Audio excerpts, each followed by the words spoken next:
Welcome to the Coaches Show. I'm Darrin Joins, Williamson County Schools Athletic Director, and I'm very excited. We have more state champions here in studio with us today. Got head coach of Brentwood Volleyball, Coach Barbara Campbell, and state championship MVP, Piper Drazek. Welcome, ladies.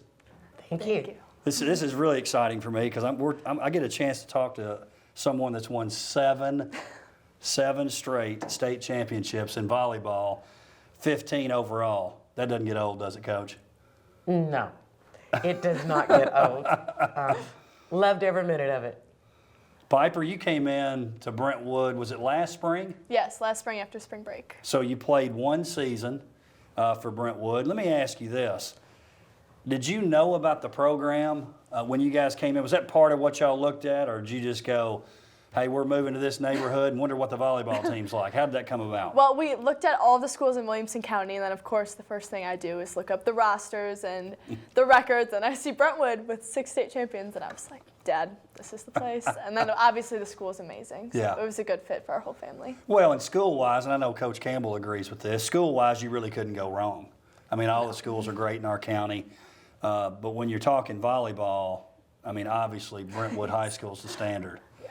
Coach, you've got to be, and something I was going to ask you later, but I noticed throughout the year, you've got an impact throughout the league, right? So the Ravenwood's coach was with you, correct? Yes. You mean as an assistant Yes. coach? And then Siegel. Tracy Berry, So talk about Sean Robinson. how you've been sort of the person that's gotten all this going. Oh, well, I don't look at it that way. I had 2 great assistant coaches. Tracy Berry was experienced and had won state championships a couple before, so I actually learned from her.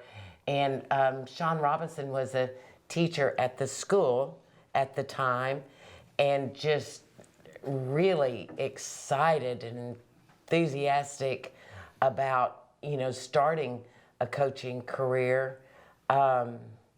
Lots of energy.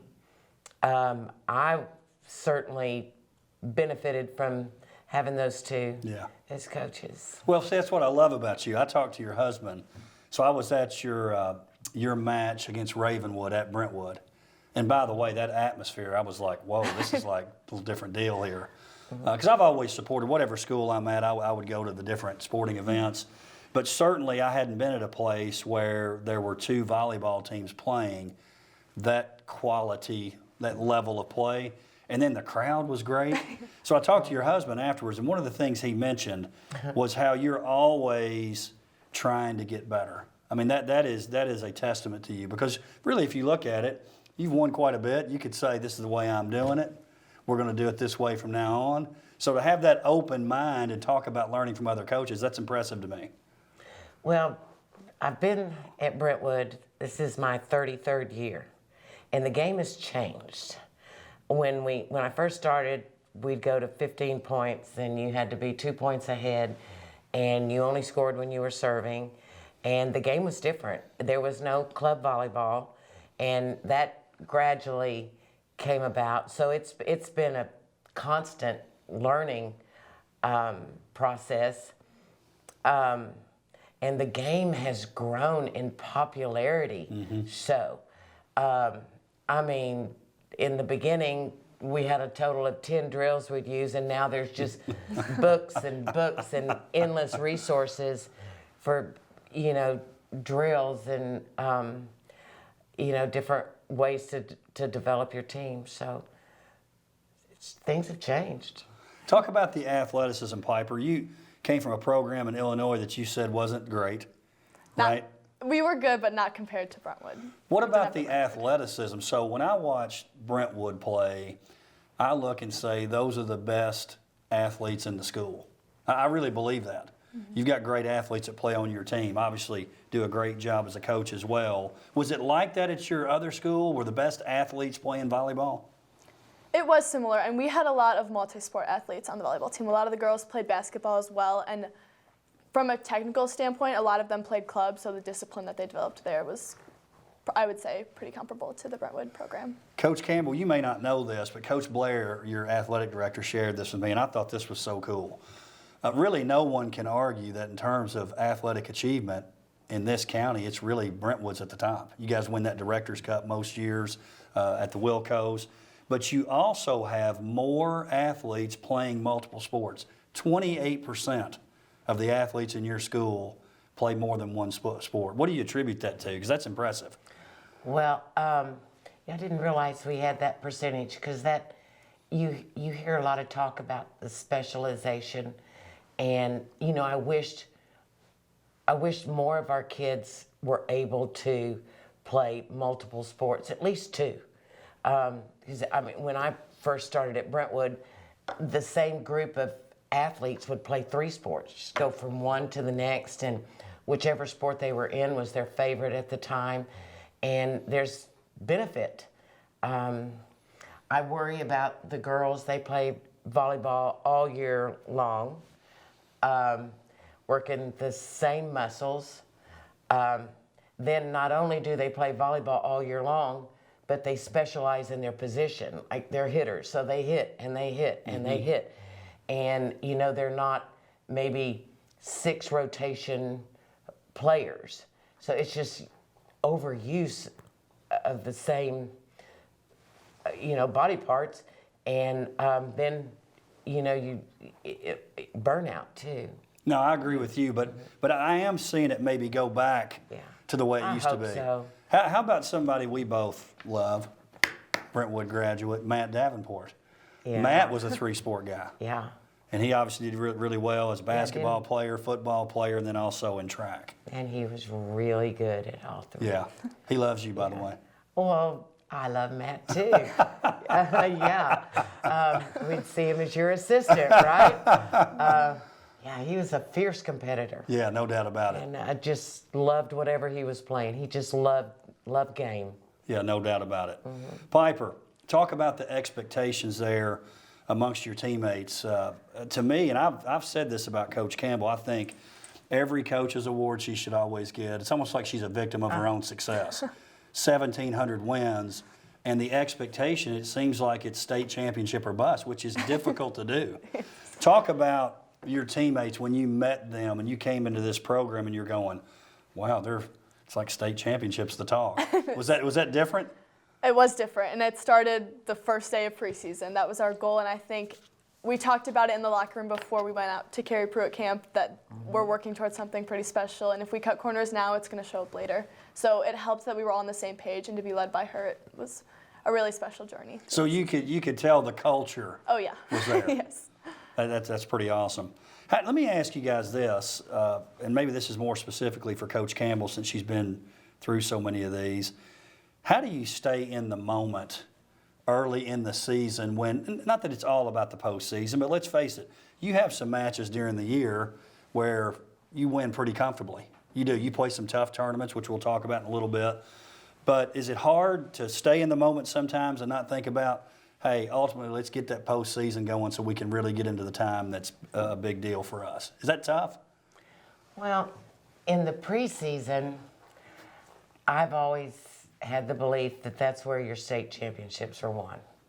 So I schedule a pretty tough preseason, and it is not hard to stay in that moment. That's fun to me, and like she mentioned, we have preseason camps that, and I learn, the girls learn, and it's really motivating to see, the talent and, any improvement the kids have made over the year.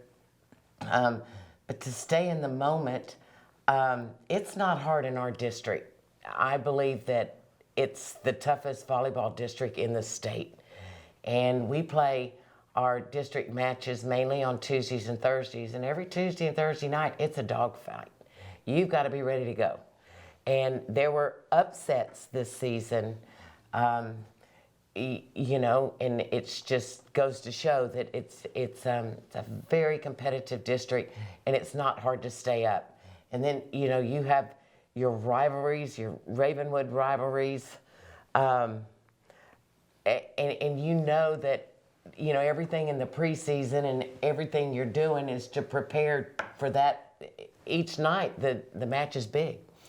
Coach, you have one senior, and that's Piper, who was basically new to the program, though, right?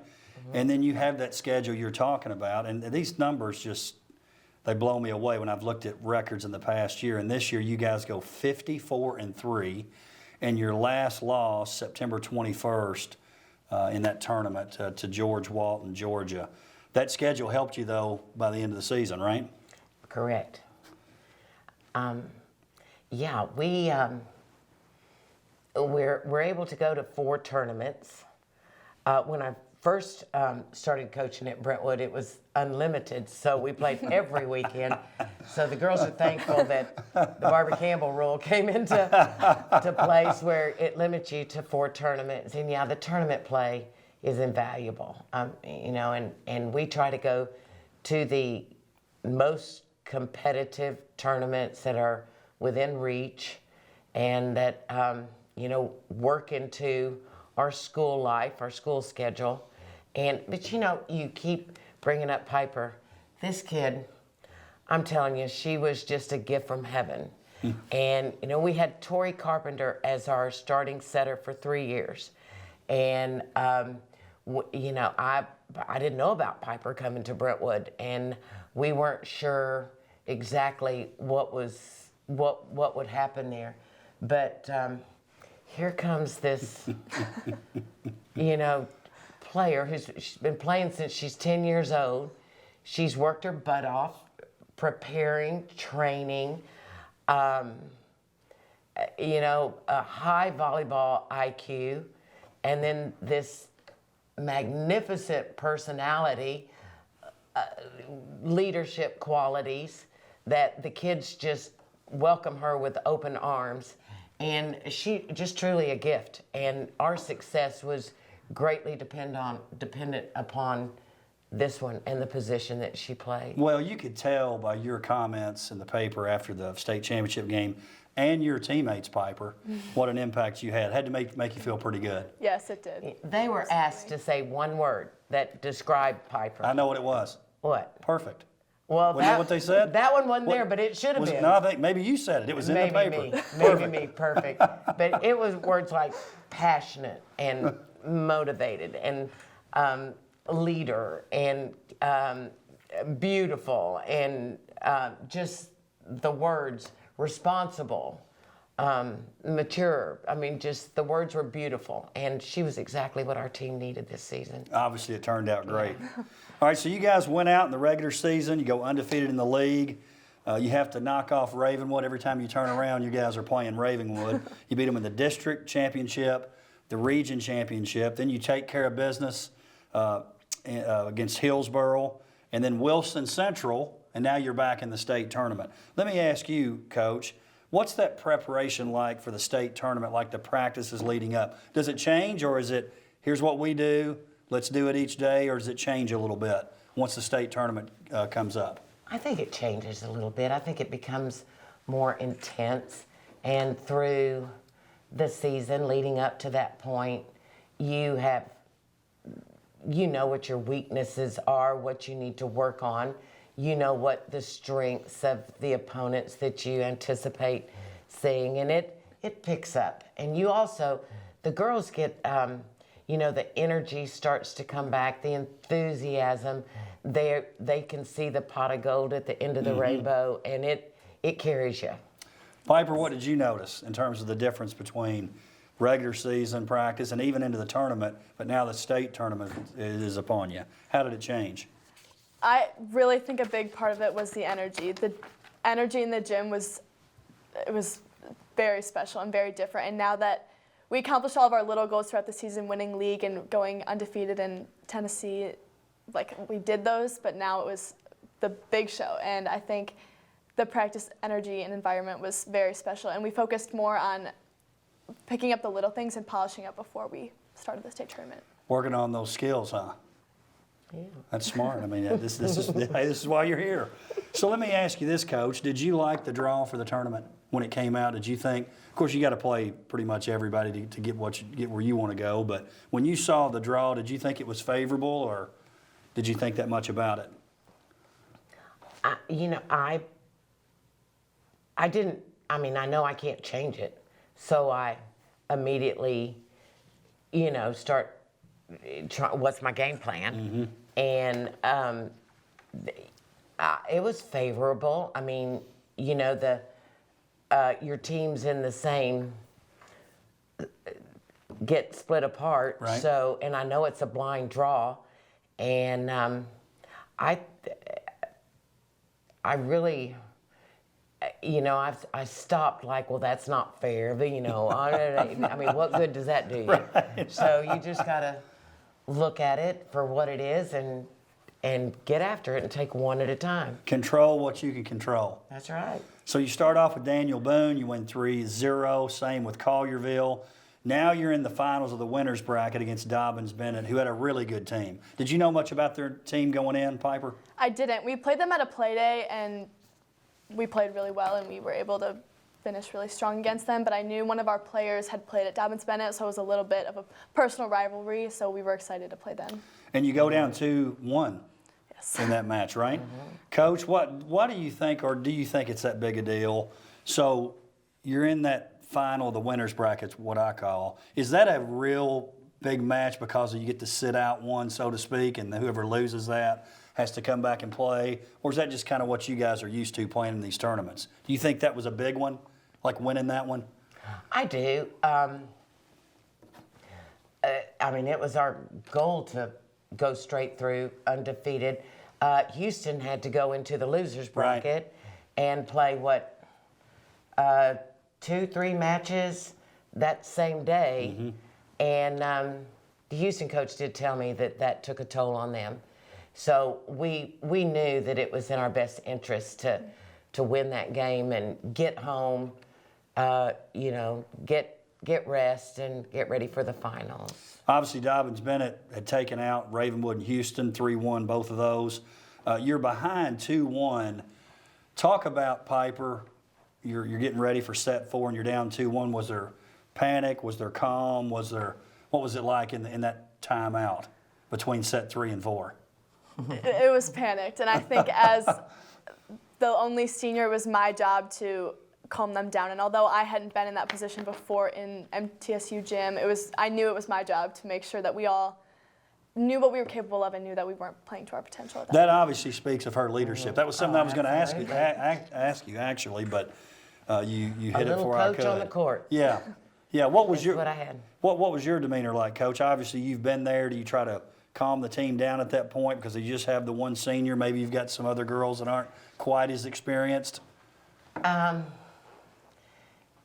Yeah, you want to get after them for what they're not doing and get after them for what they should be doing, and you've laid out your plan. This is Dobbins Bennett's middle hitter. She was tough, really good, and she really had a huge impact. Carried a lot of responsibility for their team. And it was really analyzing what she was doing, where she was going to hit, where we needed to be, blocking her to get momentum back. And, it's, you want to get after and be mad, but when you know your team, like I know my team and know what they're capable of, their talent, their skill, just keeping them calm is the best thing. And really, that's one thing that was so impressive about this team is they'd always find a way to win. And they a lot of talking with each other. The girls were calming each other down. And it was really impressive the way they handled themselves and, fell together, not apart, and found a way to win. That's what those great teams do. Yeah. So you come back, you win set 4, 25-20, set 5, 15-11, and then Houston ends up beating Dobbins Bennett. So now you've got Houston instead of Dobbins Bennett. You'd beaten them 4 times during the year. Did that give you confidence knowing you'd beaten them 4 times in the regular season, Piper? Yes, and I think maybe overconfident. Right? Maybe a little. But it was interesting because during our first play day, which was in the middle of summer, Shea Eggleston, one of the juniors, said we're going to play Houston in the championship. So to see that come full circle, it was special. But also, it gave us confidence, but also reminded us that it's much easier for them to say, you know, we can beat them, that we haven't beaten them yet, but this is our time, than for us, I think, to keep pushing and be like, oh, it's just another match. At that point, I think we both had to take it as seriously as possible. And you had swept them each time. Yes. 2-0, which is typical in those tournaments, right? You don't play best out of 3 instead of best out of 5. What about you, Coach Campbell? Do you believe that old adage, it's hard to beat a team 3 times, or you don't even think about that stuff?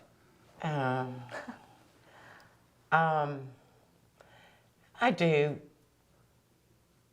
think about that stuff some, but I know I had respect for Houston, and I think our team did too. It's a very athletic team, and not just athletic, but they're a classy team. Yeah, love their coach. You know, it's a friendly rivalry, but I mean, those kids could fly. They're jumpers, and you know, the target was on our back. They wanted to beat us really bad, and I do know that teams play their best when they're playing against us. Yeah.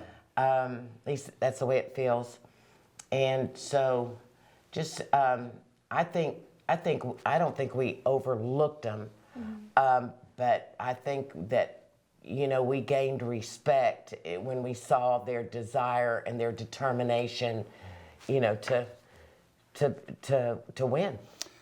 All right, so we're in the championship match. You're down 17-13 in set 1, but you do rally to take the set. Holly Tate with a couple big kills in that segment. I think you won 6 straight points at some point there, and you win 25-23. Piper, how important do you think it was to win that first set? I think that first set was crucial. We came out in the beginning not playing our best volleyball, and we were very slow to make changes and slow to react to the game that they were playing. And I think winning that first set kind of established that we were going to be the ones setting the pace for this championship match. And then the second set, to me, seemed almost identical. Back and forth, back and forth. You guys hold on, 25-23. And Coach Campbell, give Houston credit, because in my mind, I'm just a spectator, but I'm thinking they're going to fold. You've won the first 2. You've won 6 straight. You're Brentwood volleyball, but they don't. They come back and win set 3. Did you expect them to play like that in set 3, Coach? I think I did. I think Houston had adversity during the preseason, during the early part of the season with, I think their gym was being finished, so for practice space. I know they had adversity, and then about mid-season things started, you know, changing for them. I think Becky realized that this is one of the best teams that she's had, and those kids were motivated, and again, I'll say athletic. So it really didn't surprise me that they weren't just happy to be there. They wanted to win it. Well, to me, it almost looked like they had there's nothing to lose here. Let's just let it all hang out, so to speak. That's right. So they win set 3, 25-22. Then you guys jump out 7-1 in set 4, but you look up, now it's tied at 10. So, and one Why thing, do we do that? Well, one thing I've really noticed about your sport that makes it such a great spectator sport, such momentum changes. I mean, you can see momentum change just like that. If somebody get on a roll, obviously depending on probably who's serving, you know, where you're at in the lineup there, I'm sure that has something to do with it. You're tied at 10, and then Mary Oldham has one of those signature kills where she goes from left to right, and then a big block there too during that segment. And really, once you take the lead, I don't know if it was 12, 10, 13, and 11, you don't really look back. 25-19 to win the whole thing. Piper, because this is the first for you, I want you to describe, if you can, that feeling when that last point is won. It was so special. I can't even explain it. It just felt complete the whole season. And even to go further than that, my high school career, it was just so special to do it with them and to see Mary was absolutely incredible in the championship matches, but specifically that third set, I think she had 3 blocks in a row, and to see She was amazing. All of our hard work pay off. It was incredible. And Coach, what I loved, go ahead. Well, going back to the Dobbins-Bennett match, Shay Eggleston, the last 2 games, I think she had 17 kills and no errors. And then for the match, it was 34 kills and 4 errors. Wow. So it was Shay in that Dobbins-Bennett match who really, was something. But in the finals, Houston really did their homework. And they were trying to shut Shay down. And their block was effective in the beginning, very effective. And, because of the talent, skill of this kid, she could move the ball around. And, Mary on the right side was getting more balls. And Mary was fabulous in the finals. She just really executed. Absolutely. Piper in the championship, 55 of your 61 assists. And then she also had 11 digs. That's a pretty special night, huh? Yes, it is. And this kid broke the season record for assist. What was it? 1,700? Incredible. Yeah, 40 something. So she has the season record. So, Coach, and I know we want to enjoy this for the time being, but moving forward, you've got a lot coming back. I know we mentioned Oldham and Tate earlier, obviously Shay Eggleston. Can you talk about some of those other players in the short time we have left here? Coming back? Yes. We've got Riley Kale on the outside, a 6th position player coming back, a fabulous athlete, and it's just going to be better next year, coming back her senior year. Hayley Sanders, she played libero for us, had a great state tournament, but we've got depth in our defense. Meredith Moody saw a lot of playing time this season, and Meredith is just a defensive nut. So she's gonna really contribute. I don't think you mentioned Sophie Frolick. Right. Coming back. She played right back for us and was a backup setter. Did we mention Zoe coming back? No, we didn't mention Zoe. Zoe, middle hitter, Mary Oldham's little sister. Right. Watch out, another year under her belt, and she's, I'm looking great things from Mary. Who have I left out? I bet your opponents aren't excited about this. Setters. The setters. Well, it's going to be a fight for the setter position. That's what it is. Big shoes to fill. Big shoes to fill. But we've got 3 players out there working for that spot. One is Dylan Sulcer, a freshman. Wow. Who got into the Ravenwood game. Is that the district championship? Shay went down with injury, and Dylan got on the court and did a good job. Also, Haley Carpenter is working to try to earn setter spot. And then, of course, Sophie Frolick, who was our backup setter this year. So. Well, I know your opponents aren't looking forward to nenext year and having to face all those ladies coming back. Piper, West Point for you. Wow, that's a big deal. Thank you. Yes. And then you said you'll be commissioned when, hopefully? Hopefully January, I'll get my certificate of appointment. I bet you'll have a good shot. Thank you. Coach Campbell, I would mention this. I really think, you talk about volleyball being so special here. Obviously, you and Brentwood have raised the bar. You look at Nolensville, you got to be proud of that too. Really, them winning at the AA level. Absolutely. They'll be playing AAA soon. And I've got one request for you. Okay. 6 years. If you I've done my math on this. I don't know if you know this. Coach Campbell has over 1,700 wins for her career, which is 310 behind, and I may say this name wrong, Jody Minori from Michigan, who has 2,038. So if Coach can get 310 wins, she would be the all-time wins leader in high school volleyball. You got 6 in you? I don't know. No comment. No comment. I was going to get you to sign the contract right here. Ladies, this has been a lot of fun. Thank you. Thank you. I wish the rest of the team could be with us. As Piper and I both know that we are because they are. And can't do it without your teammates. Someone's got to pass those balls up to Piper to feed those hitters, and we wish they were all here. And when you talk about the past and all those wins, it really makes me think of former players. Yeah. And the blood, sweat, and tears they left on the court. And then, you know, I just, one other thing, you know, I'm really proud of this team, specifically for their determination and fighting spirit, you know, not to let it end with them, and the courage that takes, because the pressure is unbelievable. And we're at the point now where, you know, we win, but sometimes we don't win good enough, and that's a tough place to be. And, you know, the girls do, the courage it takes to handle the pressure. It's amazing. I'm really proud of them. You should And be. they demonstrated their talent and their determination all year long. And their determined attitudes is what I'm most proud of. Well, it's easy in talking to you guys to see why you guys have had such success, and I predict it will continue.